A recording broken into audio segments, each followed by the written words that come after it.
in Congress, July 4th, 1776, a declaration by the representatives of the United States of America.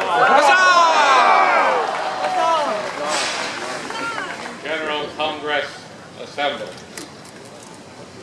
When in the course of human events it becomes necessary for one people to dissolve the political bands which have connected them one another, and to assume among the powers of the earth the separate and equal station to which the laws of nature and of nature's God entitle them. A decent respect to the opinions of mankind requires that they should declare the causes which impel them to the separation. We hold these truths to be self-evident, that all men are created equal, that they are endowed by their Creator with certain unalienable rights, that among these are life, liberty, and the pursuit of happiness. That to secure these rights, governments are instituted among men, deriving their just powers from the consent of the governed. That whenever any form of government becomes destructive of these ends, it is the right of the people to alter or to abolish it, and to institute new government, laying its foundation on such principles, organizing its powers in such forms as to them shall seem most likely to affect their safety and happiness. Prudence indeed will dictate that governments long established should not be changed for light and transient causes, and accordingly all experience hath shown that mankind are more disposed to suffer why evils are sufferable than to right themselves by abolishing the forms to which they are accustomed. But when a long train of abuses and usurpations, pursuing invariably the same object, evinces the design to reduce them under absolute despotism, hang the king! It is their right, it is their duty to throw off such government and to provide new guards for their future security. Such has been the patient sufferance of these colonies, and such is now the necessity which constrains them to alter their former systems of government. The history of the present King of Great Britain is a history of repeated injuries and usurpations, all having in direct object the establishment of an absolute tyranny over these states. Down with the king! To prove this, that facts be submitted to a candid world. Tell us, sir, tell us. He refuses to set to laws the most wholesome and necessary for the public good. He has forbidden his governors to pass laws of immediate and pressing importance unless suspended in their operation till his assent should be obtained. And when so suspended, he is utterly neglected to attend to them. He has refused to pass laws for the accommodation of large districts of people, unless those people should relinquish the right of representation in the legislature, a right inestimable to them and formidable to tyrants only. Hey, King George! He has called together legislative bodies in places unusual, uncomfortable, and distant from the repository of their public records, for the sole purpose of fatiguing them into compliance with his measures. Injustice! He has dissolved representative houses repeatedly for opposing with manly firmness his invasions on the rights of the people. He has refused for a long time after such dissolutions to cause others to be elected, whereby the legislative powers, incapable of annihilation, have returned to the people at large for their exercise. The state remaining in the meantime exposed to all the dangers of invasion from without and convulsions within. He has endeavored to prevent the population of these states, for that purpose obstructing the laws for naturalization of foreigners, refusing to pass others to encourage their migrations hither, and raising the conditions of new appropriations of land. He has obstructed the administration of justice by refusing his assent to laws for establishing judiciary powers. He has made judges dependent on his will alone for the tenure of their offices and the amount and payment of their salaries. He has erected a multitude of new offices and sent hither swarms of officers to harass our people and eat out their substance. Death the tyrant! George is a tyrant! He is kept among us in times of peace, standing armies without the consent of our legislature. Hang the king! He is effected to render the military independent of and superior to the civil power. He has combined with others to subject us to a jurisdiction foreign to our Constitution and unacknowledged by our laws, giving his assent to their acts of pretended legislation. For quartering large bodies of armed troops among us.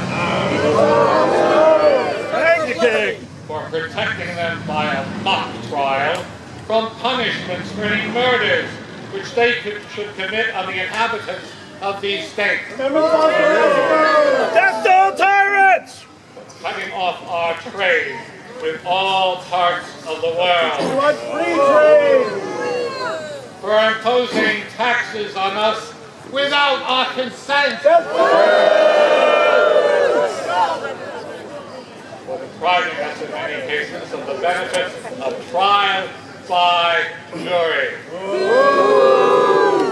For transporting us beyond seas to be tried for pretended offenses.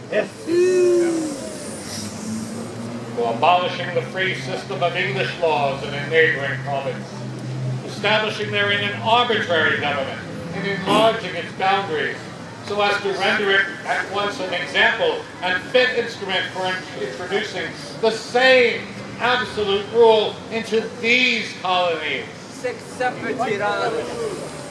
For taking away our charters, abolishing our most valuable laws, and altering fundamentally the forms of our governments.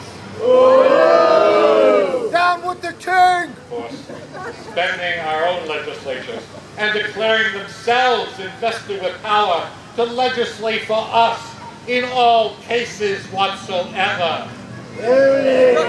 Hang the tyrants!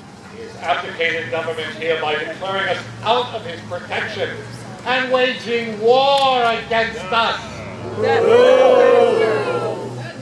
He has plundered our seas, ravaged our coasts, burnt our towns, and destroyed the lives of our people.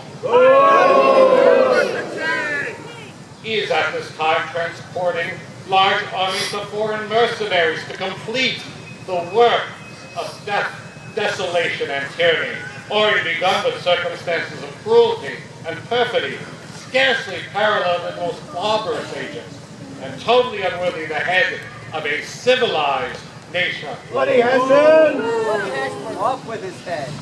He has constrained our fellow citizens, taken captive on the high seas, to bear arms against their country, to become the executioners of their friends and brethren, or to fall themselves by their hand. In the right!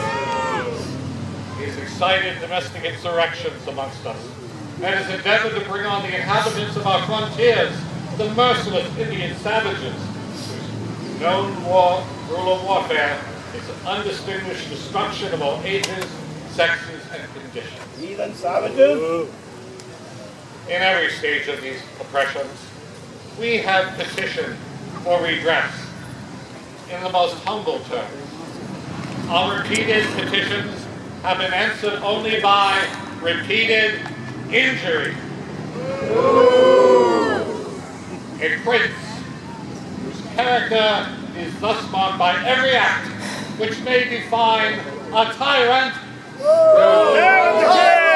is unfit to be the ruler of a free people. Nor have we been wanting in attention to our British brethren. We have warned them from time to time of attempts by their legislature to extend an unwarrantable jurisdiction over us. We reminded them of the circumstances of our emigration and settlement here. We have appealed to their need of justice and magnanimity, and we have conjured them by the ties of our common kindred to disavow those usurpations, which would inevitably interrupt our connections and correspondence. They, too, have been deaf to the voice of justice and consanguinity. We must therefore acquiesce in the necessity which denounces our separation and hold them as we hold the rest of mankind. Enemies in war, in peace, friends. We therefore, representatives of the United States of America,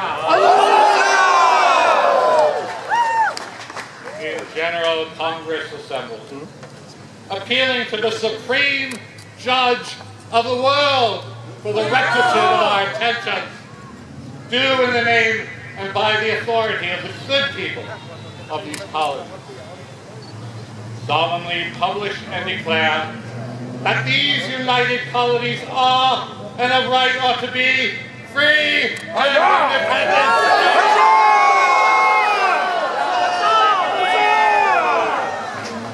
That they are absolved from all allegiance to the British Crown. That all political connection between them and the state of Great Britain is and ought to be totally dissolved.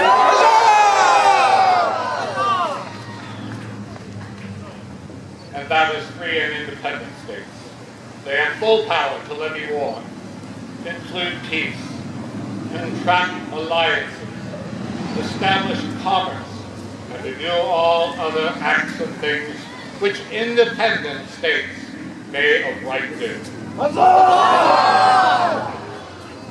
For the support of this declaration, with a firm reliance on the protection of divine providence, we mutually pledge to each other our lives, our fortunes, and our sacred honor.